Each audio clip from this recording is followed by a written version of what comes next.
بسم اللہ الرحمن الرحیم۔ السلام علیکم دوستو، تو کیسے ہیں آپ سب لوگ؟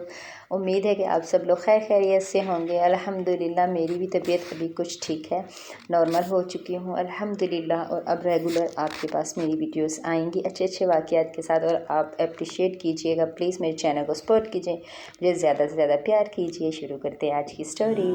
حضرت ابو بکر صدیق رضی اللہ عنہ کا شمار اسلام کی عظیم ترین شخصیات میں ہوتا ہے۔ آپ رسول اللہ صلی اللہ علیہ وسلم کے قریبی ساتھی، پہلے خلیفہ اور اسلام قبول کرنے والے ابتدائی افراد میں شامل تھے۔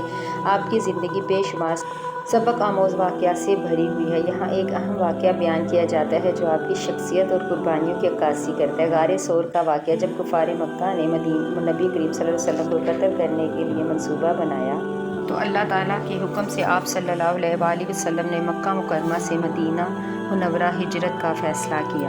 اس سفر میں حضرت ابو بکر صدیق رضی اللہ عنہ نبی کریم صلی اللہ علیہ وآلہ وسلم کے ساتھ تھے۔ جب دونوں غار ثور پہنچے تو حضرت ابو بکر رضی اللہ عنہ نے پہلے غار کو اچھی طرح صاف کیا اور ممکنہ خطرات سے بچانے کے لیے اس کے سوراخوں کو کپڑوں سے بند کیا۔ کچھ سوراخ بند نہ ہو سکے تو آپ نے اپنے پاؤں ان پر رکھ دیے۔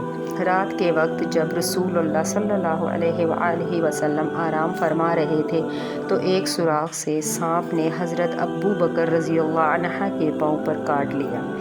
آپ نے تکلیف کے باوجود آواز نہیں نکالی تاکہ نبی کریم صلی اللہ علیہ وآلہ وسلم کی نیند خراب نہ ہو، لیکن آنسو نکل آئے جن کی وجہ سے نبی کریم صلی اللہ علیہ وآلہ وسلم بیدار ہو گئے۔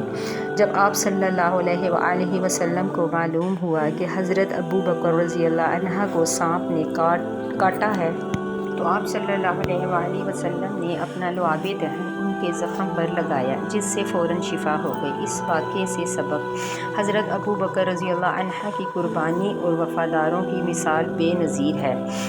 آپ کا ایمان اور محبت نبی کریم صلی اللہ علیہ وآلہ وسلم کے لیے بے حد گہرا تھا۔ مشکل ترین حالات میں بھی صبر اور استقامت کا مظاہرہ کرنا سیکھنا چاہیے۔ یہ واقعہ حضرت ابو بکر صدیق رضی اللہ عنہ کی بلند شخصیت اور اسلام کے لیے ان کی خدمات کی واضح جھلک پیش کرتا ہے۔ تو دوستو، یہ تھی آج کی کہانی، آج کا سچا واقعہ جو آپ کے پیش نظر کیا گیا۔